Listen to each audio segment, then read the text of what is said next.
Hey guys, this series we are going to take the tail off of this aircraft, remove all the flippers, and then change out the rear structure because it is absolute rubbish.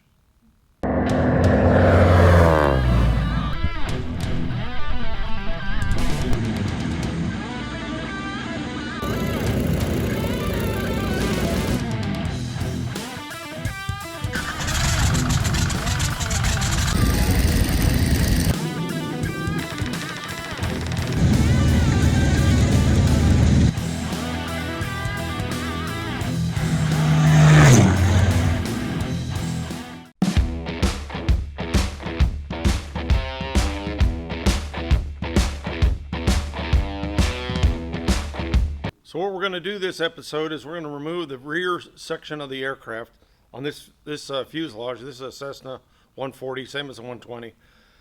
A little bit smaller in scale than a 170, but very similar structure. Bird dog, they're all kind of very similar structure. A little bit different, but quite a bit the same.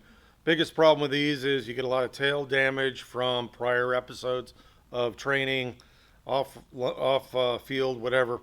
Beats the heck out of the tail cone. A lot of repairs were done in the old days, so to speak. Parts were not available.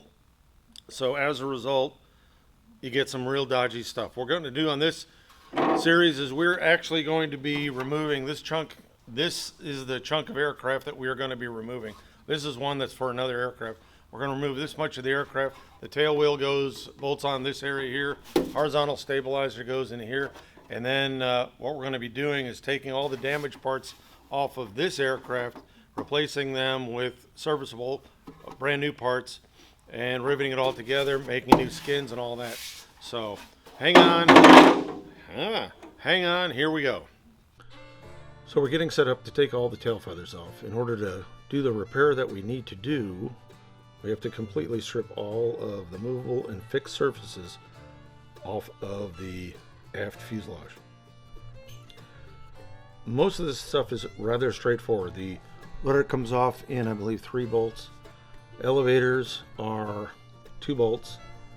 The right elevator has a trim tab push rod. Bruce is taking that off now. That's attached to an actuator inside the horizontal stabilizer, which is attached to a chain and cable, etc. So that's a little bit of a thing.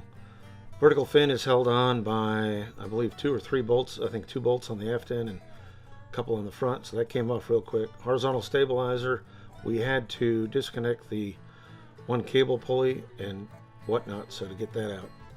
Once we got that all stripped down, pretty much the drilling began. So on these rivets, they're brazier head rivets, so be careful. Don't think that they're an 1/8 inch rivet because it's a large head. It's the older style brazier head rivet, so make sure you're using your number 30s and number 40s in the proper place. So Bruce is basically working on the bulkhead rivets and all that to get that through.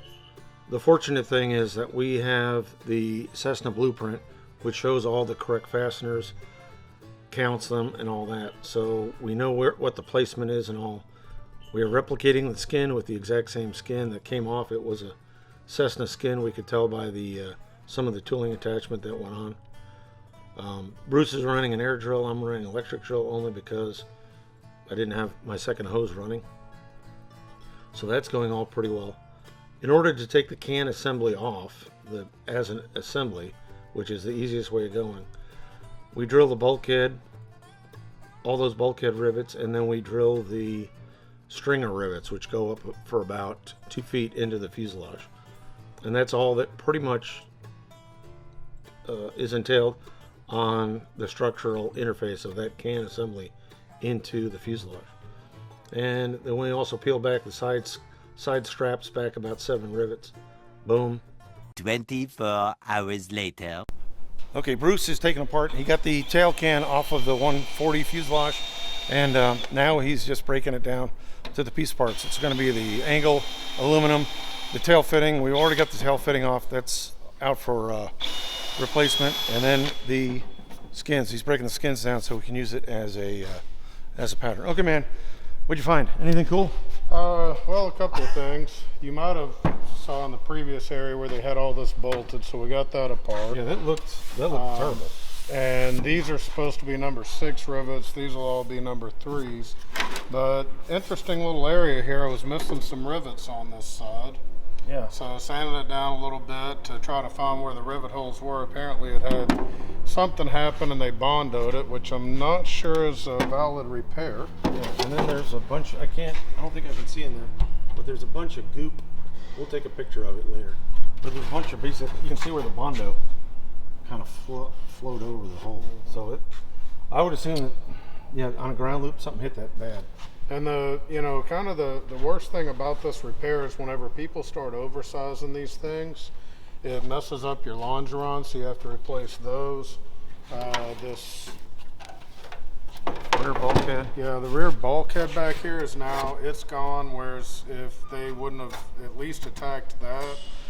So obviously we got to get a whole new tail wheel bracket, bulkhead. And then check that out. They've got a little... Instead of, I've got to screw the Tinnerman nut for the, that's not right at all. And I found a lot of these Tinnerman nuts on it when I was taking it apart. So it looks like so far, at least this part's salvageable. The forward bulkhead was salvageable, so... This will be replaced. We're going to make a new skin. And then we're going to build new longerons. And we'll replace the tail bulkhead. All new stuff. So it'll be perfect. So it's just like new. Yeah, and it's a function of old training airplanes back in the 50s, 60s. Right. And this one, as far as we know, it was in a faraway land, and it probably hit a grizzly bear or something. And the other thing is the tail springs had a little bit of sag to them, so we'll look at those, probably put a new set of tail springs on. Yeah, we want to make sure. Get the camber correct. Our angles right. Correct. Okay, man. Anyway, we're going to go back. Probably next time we'll be probably making skins, probably duplicating skins. So anyway, he's got about a zillion rivets to take out. Have fun, dude. Several days later. Hey guys, so Bruce has the skin all the way off. Got it all drilled off. There's number 30s, number 40s. Bolts came out. Actually, there's no number 6 rivets. There's supposed to be. But anyway, all that's gone. What we did find in this area here, when we inducted the aircraft, there were no rivets here. We couldn't see any rivets. Then Bruce sanded it down, and it was loaded with Bondo. So just a whole bunch of Bondo. I'm going to show you here. Just a whole ton of Bondo here. So we're going to sand the Bondo down. We can see some kind of goop on the back. We're going to sand the Bondo down and see what is behind door number 3. Have your way at it, man. Not taking it off. I'll fast forward.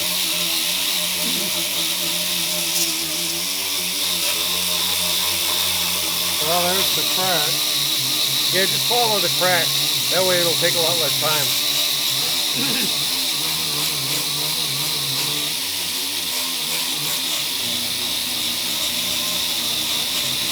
Actually, once you get...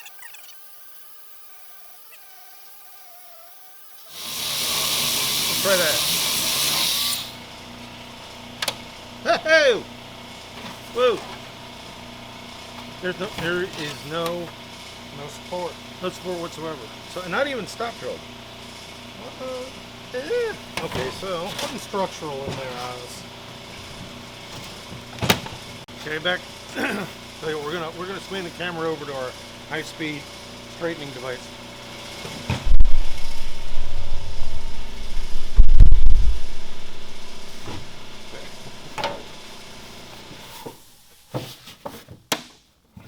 Look at that.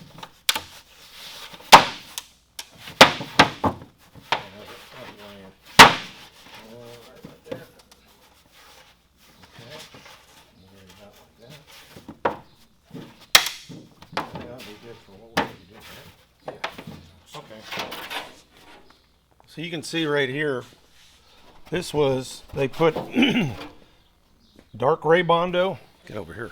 They've got, what, dark gray Bondo or epoxy, something. And then they have the old red, red-orange Bondo. So something came in here. I don't know if they had an accident. It cable ripped this out. They just hammered it flat, filled it with Bondo. No proper structural repair at all. So this fuselage section total crap. And I'm not signing it off for an annual inspection. No way, no how. So this is getting structurally repaired. Unless that's where the rudder cable comes, so maybe it popped that or the horn. That's what I'm thinking is it probably broke the tail off, Yeah. and then ripped the cable down, and it ripped this down. But they didn't even fix it. They just straightened it. Crazy stuff. Okay, now we're going to go fast forward, and we're going to start duplicating this thing. The olden days. Anyway, we're going to replicate the skin. This is 032 2024 T3. Pretty simple. We're just going to lay it down and just start drilling holes and clecoing it down. We're going to start in the middle and spread it out. So let's get cranked up with a drill. There should be a 40 right. Okay, back with you. Okay. Step aside a little bit. Okay, Bruce is starting to drill this down. Now what we're going to do, pretty simple. We're going to start in the middle and start drilling this and just clecoing it down. Now what we're doing, you notice we're clecoing it to the, and when I say cleco, sheet metal fastener, its original name was from the Cleveland company, I think, but that's what when I say cleco. These are the silver ones, these are 3/32, so we're just using these as pilot holes. A lot of these are going to, many of these holes will stay number 3 or number 40 drill size. Some will be 1/8 inch, number 30, and then some are going to 6, which I think is a number 12. So it's a bunch of different sizes. I don't know, are these any of these 5s down here? No, these are going to be 4s. You got Yeah. some 6s here. These are 3s. Yeah. 4s out here. The only So no- 5s I think in this are on the tail post. Yeah, so no 5s on this job. We've hammered everything flat, got it as flat as we could, and we're just basically replicating this. We're going to cut out the slots where the cables come out. Some of these other holes will make it a little bigger.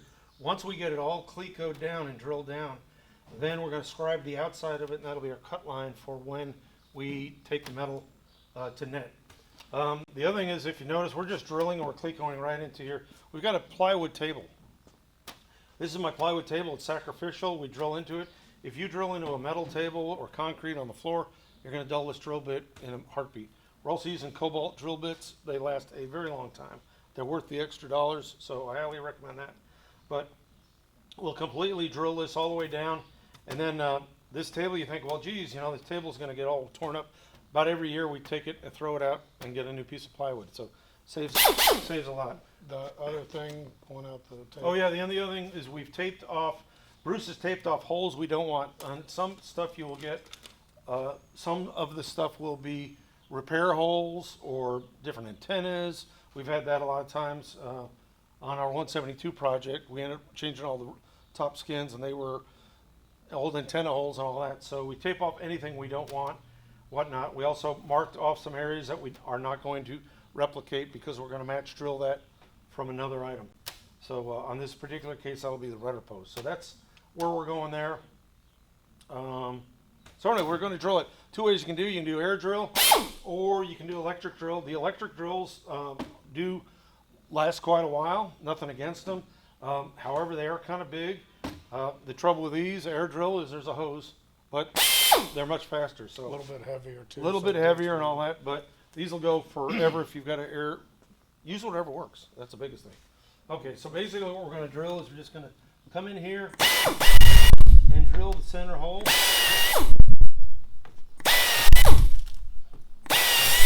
And pop about probably every other hole will work.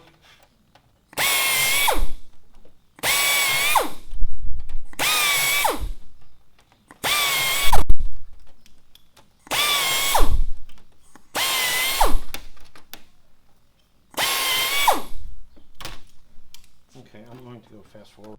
Again, this is kind of simple stuff.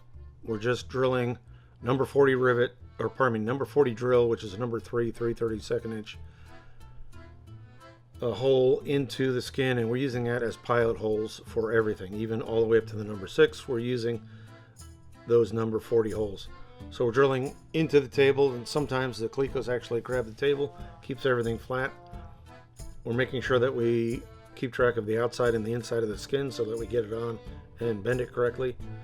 So Bruce is kind of ripping right through here. Then after he gets this all drilled out, then he'll begin on some of the other tasking as far as trimming and all that. But you can see he's drilling, installing, and we try to drill and install at least every other, when we're doing this part of at least every other cleco in the holes. Okay, so what we're going to do now, Bruce has everything pilot holed. There's some areas that we don't want to do that. The blue holes back there, those were tooling holes, or those were just clamp holes for when it was in fixture, back when the aircraft was originally built. So what we're going to do now is we're going to scribe the outside, because we're going to want to trim the metal to that. And then we're also going to scribe the outside of the cable holes. These are the holes for the two rudder cables to come out. And then we're also going to use a hole saw to pop the cut as much metal as possible out. And then we can come in with a rotary file and clean it up. We can come in with a hand nibbler and clean it up, or just a big hand file and clean these two holes up. They're kind of important. And then I think the biggest thing is, let's scribe this dude. Okay. Yeah. You're also going to have a lot of times you'll have a lot of extra paint, so just make sure you kind of clean the paint off the edge of the metal. But let's put a big old scribe. We're going to scribe this, and then we're going to, when we trim, we're going to trim right to that line. So that's the whole reason we're doing that. Little pearly keys coming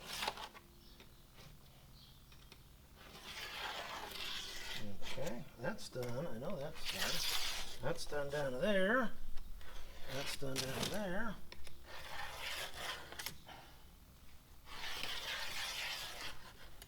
Scribe.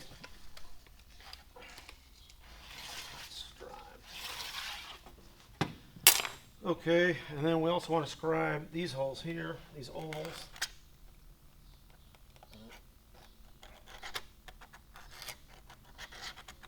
Good, 1 to 10, and this is the ugly one.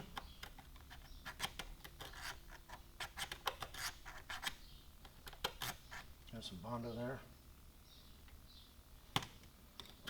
We'll make it smooth. And then what Bruce is going to do is come in here with a number 40 drill the center. You can actually we're using Blair cutters. They don't make this set, but this was a really nice set using it looks like a 9/16. He's got that set up, and he's actually using that. He's going to cut this out, but he's actually using that as a drill guide. Just coming in here, pull that, and then about in the center of that hole. And then that way, when he puts it on the pilot here, when he puts it on the pilot here, this has a little center pilot, and that's a number 40 hole. And then we'll grab this because it's quick. Doom. Nope. Almost. Oh, I did. Okay. And then just start popping these out.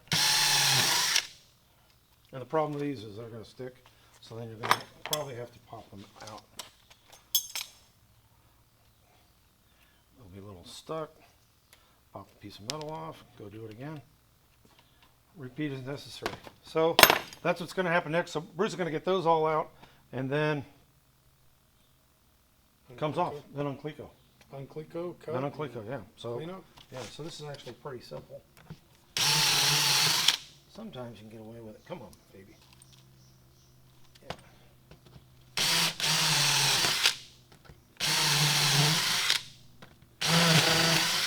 Boom. And then we will unload these and do the other side. So repeat as necessary. Okay. I got to get 6 of those stupid things out of there. Good luck. Thanks. Okay, we're going to go back to slow-mo, or whatever you call it.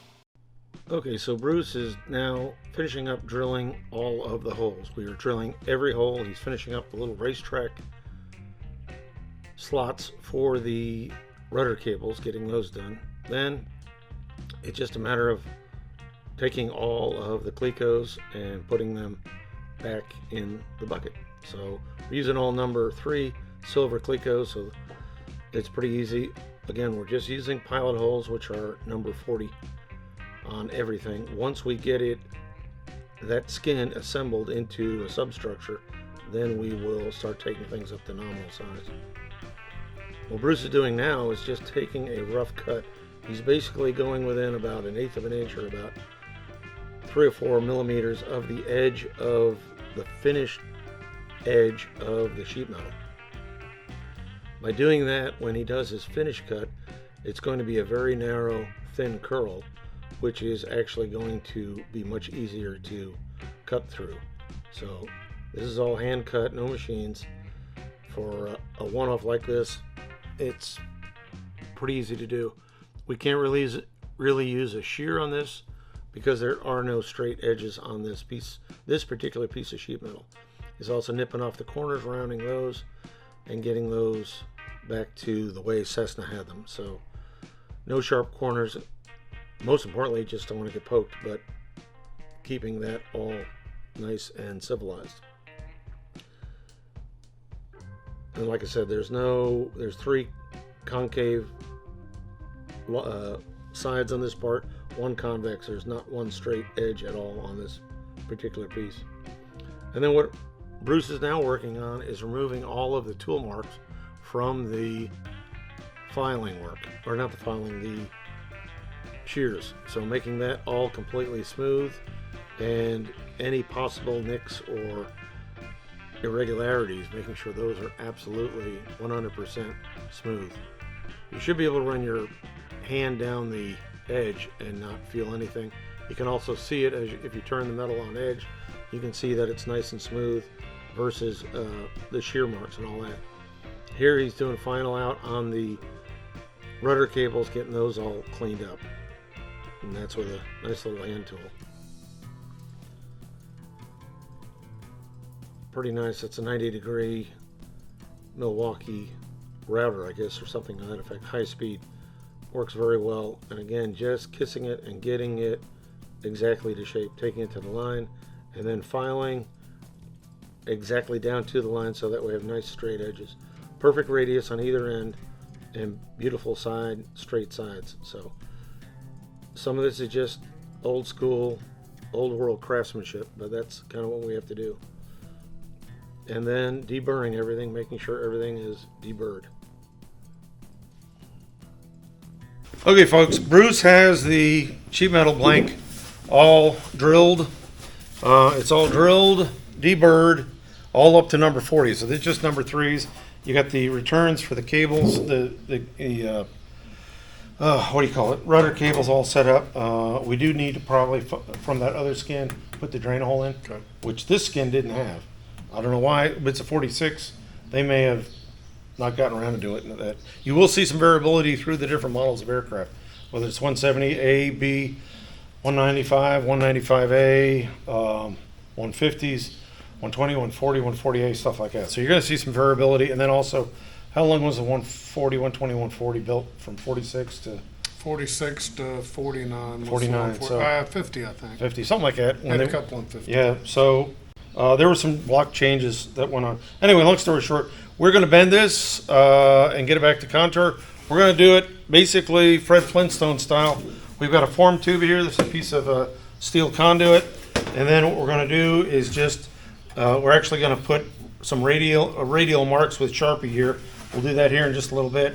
And then we're going to get this bent to close shape so that we can then be ready to start clecoing this thing together. So that's what's going on here. Enjoy the show.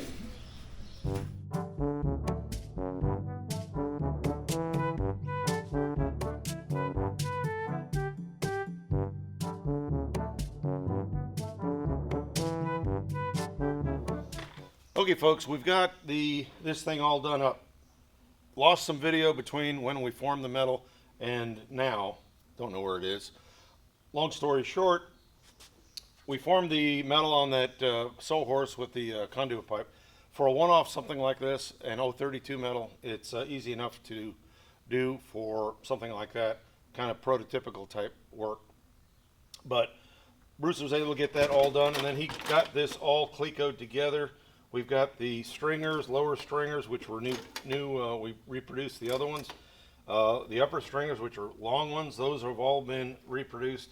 Everything is clecoing up with a number 40 or number 3 hole, which is great. He's got the upper bulkhead in and the forward bulkhead in, so that's good to go. We have the placeholder rear rudder post sitting here. This will be replaced with new component, and then also the shoe for the tail wheel will also be put on here too. So right now we're in a good shape. We're going to disassemble this, get everything